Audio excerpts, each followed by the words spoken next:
Good evening, ladies and gentlemen, and welcome once again to For the Public Good. We're the show that tries to identify corporations, institutions, and individuals who are doing good and doing it well. Our guest this evening is Mattias Gelber, who is on the green mission for a green world. He grew up in a small town in Germany and at an early age developed a passion for what he does today. He was 9 years old when he knew the path he needed to walk was outside that small village and made his first trip abroad at 17. He has spoken in over 38 countries around the world, using examples from his own life to inspire people. He founded the Facebook action group Eco Warriors Malaysia and works with young people in Malaysia to inspire long-term care of the environment. And we're very lucky that he was kind enough to come to Manila just to appear on this show.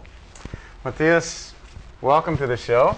Hi, Larry. And that's a short introduction of maybe talking about how you became a tree hugger and how you became the greenest person on earth. Can you just start off at the beginning, and I'll ask you questions along the way when I don't understand something? Yeah, as you rightly said, Larry, the journey started in my little village in Germany.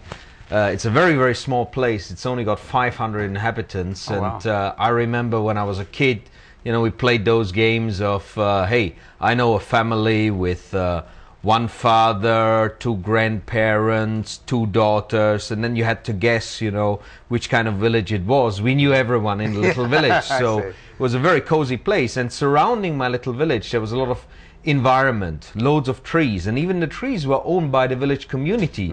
It was not like some guy from somewhere, you know, was coming and chopping down loads of trees. The village community owned those trees, and they were harvesting them, and then 20 years later the same area was being harvested again in a sustainable manner. So when I came home from school, I played out there in the environment, you know, with my friends. We touched the trees, we touched the nature, we had our own garden. And in winter, I had 3 months of snow, sometimes even more. You know, if we're lucky, it was Christmas white. My village is more than 500 meters above sea level. So I always remember that I had always snow all the time, from end of December till end of March. And that is where I can see this planet really changing.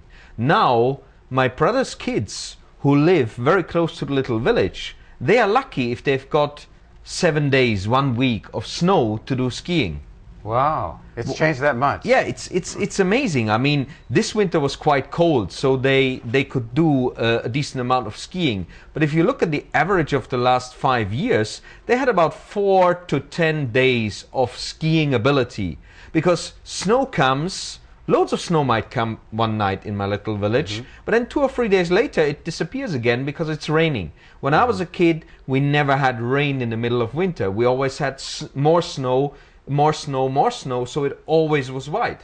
But now it's kind of coming and going, coming and going. So in my little village, as we say in Malaysia, where I live now, Kampung, I can see this massive change of the environment.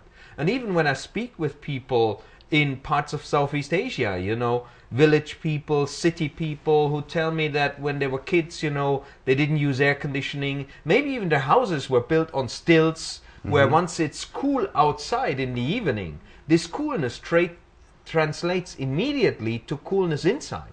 Whereas nowadays we live in big concrete buildings where the concrete absorbs the heat during the day. We come home, it's cool outside, but it's still hot inside.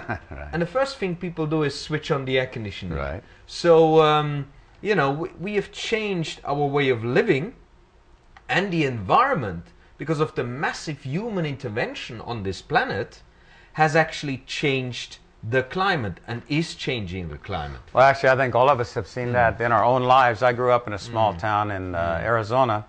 We had 13,000 people and a lot of cows and sheep. And rattlesnakes and other things. But today, that same town now has got 256,000 people. Wow. No more farmland, no more cows, no more chickens or whatever.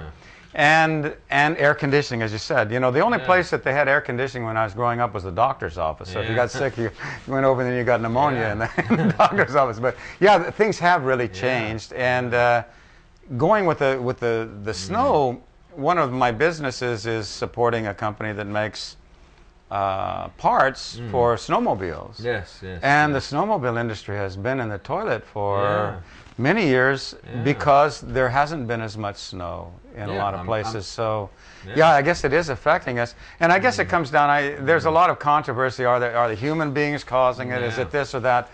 And I don't think it's so important that we answer that so carefully. I think that we need to do whatever we can. And along the same lines of you were talking a while ago about the carbon imprint that each of us leaves, if we at least think about that as something that's very important. And is that something you're involved with, or? Yeah, I mean, I focus on my own carbon footprint as an individual, which I keep very low as far as possible. My biggest carbon footprint is flying.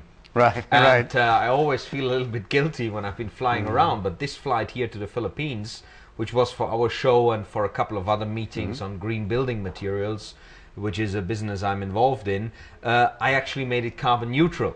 I flew with Cebu Pacific, and they have this option that when you buy a flight, you can actually click on spending some additional money. In this case, it was about $10 US additional, which is then sponsoring some WWF, World Wildlife Fund project in Mindanao that captures carbon, I think, in a form of tree planting and preservation. So, you know, they'll calculate the average CO2 emission per passenger for that flight. And if I see that being provided by an airline, I take that option. If not, I do it myself. And I generally believe that, you know, when it comes to climate and climate change, we can do action in the areas that we have control over and influence on. I cannot change a policy in China, but I can look at my own life, and I can look at the organizations, NGOs, the society that I'm part of, where I have a certain influence, and I can use my influence and my control to make positive environmental changes. So for my life, you know, my annual carbon footprint is an average 20 tons of CO2.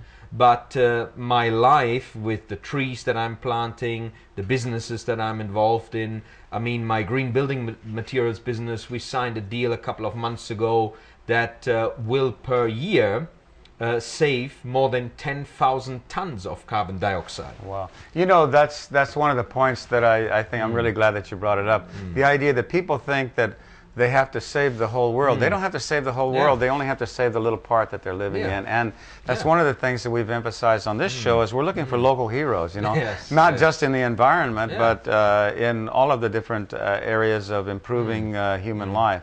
And that's, you've mentioned green building materials because that's one of the things that's interesting to me. We had a fellow recently, there was two guys that came on, and they're talking about changing garbage into a natural resource. In other words, composting, converting all of the plastic into plastic wood so they can be used for construction. What kind of green materials? I think you're talking about green cement. I read the article that was in the Malaysian newspaper today. Tell me about green cement. Basically, it's not colored green, but no, it's green from a point of view of environmental impact that is associated with its production. Hardly anyone knows about that, but when we produce cement, we actually burn limestone. Limestone is this whitish-looking material that either we dig from underneath the earth, or in some places like in Malaysia, you have those limestone hills, those limestone mountains. When people actually go from Kuala Lumpur to a city, Ipoh, and then to Penang, they can see a lot of limestone mountains. And this is what's partially being chopped down, and limestone, and now here those guys that paid attention in their chemistry lessons will be able to understand it, is calcium carbonate. Calcium carbonate is CaCO3. The Ca stands for calcium, and the CO3 stands for the carbonate. Now we have CO3 in there that Mother Nature has captured over millions of years, and it is now in the form of limestone. When we manufacture Portland cement, which was invented in 1750, we burn this limestone at very high temperatures. To get the temperature up to that level, 1,400 Celsius, we need loads of fuel. So we have one major environmental impact, which is the burning of this fuel. But the biggest environmental impact of the production of cement is the release of the carbon dioxide out of the limestone, the calcium carbonate. You don't see it, but it's happening. So 60% of the weight of the limestone goes up in the form of carbon dioxide. And